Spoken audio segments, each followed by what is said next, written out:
चलिए दोस्तों, चले आते हैं तीसरा सवाल पे। तीसरा सवाल क्या था एनसीईआरटी का? ना आ tangent PQ at a point P of a circle of radius 5 centimeter meets a line through the center O at a point Q, show that OQ equals to 12 centimeter, length PQ is। PQ का length निकालना है। Option दिया हुआ है A 12 centimetre, B 13 centimetre, C 8.5 centimetre, D root under 119 centimetre. तो हम लोगों को इसका सॉल्व निकालना है, पी क्यू का लेंथ निकालना है। कैसे निकालेंगे, क्या सोच लगाना है, देख लेते हैं। तो पहले हम लोगों ने एक सर्कल ड्रॉ किया जिसका सेंटर है ओ। यहाँ पे एक टेंजेंट ड्रॉ करने के लिए बोला था पी क्यू। पी क्यू है हमारा टेंजेंट। ओपी हो गया रेडियस ऑफ द सर्कल। एक चीज यहाँ पे आपको ध्यान रखना है, जे रेडियस हमेशा टेंजेंट के साथ कितना डिग्री एंगल बनाता है? 90 डिग्री। ये हमेशा परपेंडिकुलर होता है। Radius is perpendicular to tangent. कहीं पर भी टेंजेंट रहे, रेडियस सेंटर से लेके उसके पॉइंट तक के डिस्टेंस को रेडियस, ये हमेशा कितना एंगल बनाएगा? 90 डिग्री बनाएगा। और जब भी 90 डिग्री बन जाता है तब हमारे पास अवेलेबल हो जाता है पाइथागोरस थ्योरम, क्योंकि राइट एंगल ट्राइंगल के ऊपर ही था पाइथागोरस थ्योरम। तो यहाँ पे हम लोगों ने एक राइट एंगल ट्राइंगल का फॉर्मेशन देख रहे हैं, क्या है ना, ओपी क्यू। ओ क्यू है सेंटर से क्यू द डिस्टेंस, जो हमारा क्वेश्चन में दिया हुआ था। तो देख लेते हैं क्या क्या चीज है ना। Radius of the circle that is OP है 5 सेंटीमीटर। ओ क्यू जो सेंटर से डिस्टेंस दिया हुआ था 12 सेंटीमीटर, और एंगल ओपी क्यू कितना है? 90 डिग्री। अभी हम आप लोगों को बताया रेडियस टेंजेंट के साथ हमेशा एंगल कितना बनाएगा? 90 डिग्री। तब चले आते हैं हमारे ट्राइंगल ओपी क्यू के पास। पाइथागोरस का इस्तेमाल करते हैं। क्या है ना, O Q square equals to OP square plus P Q square. अब बोलोगे पाइथागोरस थ्योरम क्या था ना, hypotenuse square equals to perpendicular square plus base square. हमेशा याद रखना है 90 के ऑपोजिट वाला जो साइड होता है वही होता है हाइपोटेन्यूज। तो hypotenuse square equals to perpendicular square plus base square. O Q square equals to OP square plus P Q square. ये हो गया पाइथागोरस थ्योरम। अब सिर्फ उसके जगह पे वैल्यू बिठा देना है। ओ क्यू का वैल्यू था 12, तो हो गया 12 स्क्वायर। ओपी का वैल्यू था 5, हो गया 5 square plus P Q square. 12 का स्क्वायर करेंगे रिजल्ट होगा 144। 5 का स्क्वायर करेंगे हो जाएगा 25 प्लस पी क्यू स्क्वायर। 25 को साइड चेंज करेंगे तो हो जाएगा 144 minus 25 equals to P Q square. Minus करने से रिजल्ट आएगा 119 equals to P Q square. तो फिर पी क्यू हो गया रूट अंडर 119। ये हो गया हमारा सॉल्यूशन जो ऑप्शन डी में था। तो आंसर क्या हो गया? Root over 119 centimetre. जब भी सर्कल का ये वाला सम्स करना है आप लोग को ध्यान रखा देना है कि पाइथागोरस थ्योरम का ही इस्तेमाल करेंगे, क्योंकि रेडियस टेंजेंट के साथ हमेशा राइट एंगल फॉर्मेशन में ही आएगा। तो इसका इस्तेमाल हम लोग सॉल्विंग के लिए कर पाएंगे। चलिए दोस्तों, चले आते हैं अगला सवाल पे। अगला सवाल क्या है, लेकिन ये है एक्सरसाइज नंबर 10.2 से।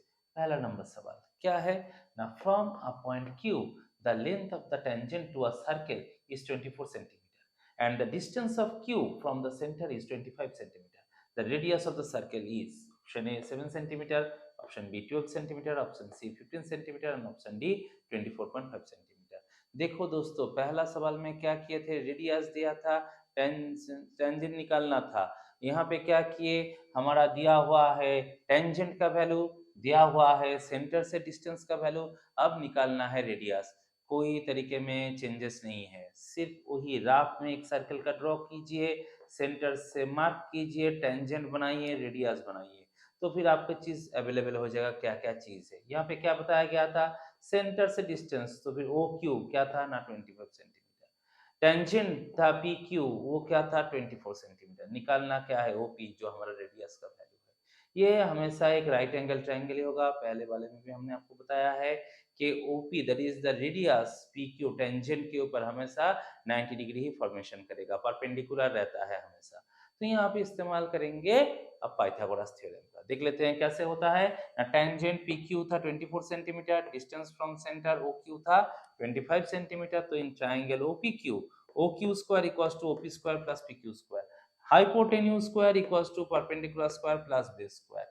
90 के ऑपोजिट जो रहता है वही हाइपोटेन्यूज होता है। तो उस हिसाब से अब सिर्फ हम लोग को वैल्यू बिठा देना है। OQ का वैल्यू था 25, तो 25 का square equals to OP square plus PQ का वैल्यू था 24, तो 24 का स्क्वायर। 25 का स्क्वायर करेंगे आ जाएगा 625 equals to OP square plus 576, 24 का स्क्वायर का रिजल्ट। साइड चेंज करेंगे 625 minus 576 equals to OP square. Minus का रिजल्ट आएगा 49 इक्वल्स टू ओपी स्क्वायर। तो ओपी आ जाएगा रूट ओवर ऑफ 49, इसका वैल्यू होता है 7 सेंटीमीटर, जो हमारा ऑप्शन ए था। तो इस क्वेश्चन का रेडियस क्या निकल के आया, 7 सेंटीमीटर। सिर्फ पाइथागोरस थ्योरम के ही काम में लगा के हम लोग आसानी से सॉल्व को निकाल सकते हैं।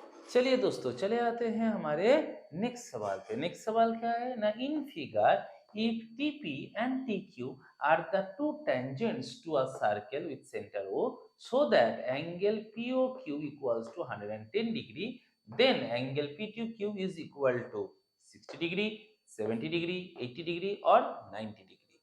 तो क्या बताया गया है ना, तस्वीर में एक सर्कल दिया गया है, इसके दो टेंजेंट है, एक PT और एक QT, और सेंटर के साथ एंगल बना है POQ, जिसका वैल्यू दिया हुआ है 110 डिग्री। हम लोग को निकालना है एंगल PTQ का वैल्यू, इसको हम लोग को फाइंड आउट करना है।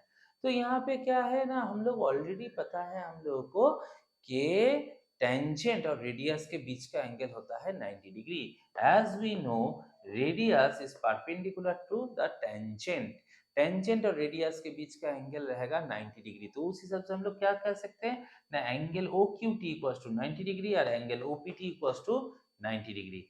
POQ का वैल्यू दिया हुआ है 110 डिग्री। तो हमारा तीन एंगलों का वैल्यू पता है। यहाँ पे कितने एंगल बन रहे हैं ना, चार। तो ये क्वाड्रिलेटरल है। क्वाड्रिलेटरल के चार एंगलों का समीशन हमेशा होता है 360 degree. So angle POQ plus angle OPT plus angle OQT plus angle PTQ equals to कितना हो गया, 360 डिग्री। अब यहाँ पे वैल्यू बिठा देते हैं। POQ का वैल्यू था 110, OPT का 90, OQT का 90।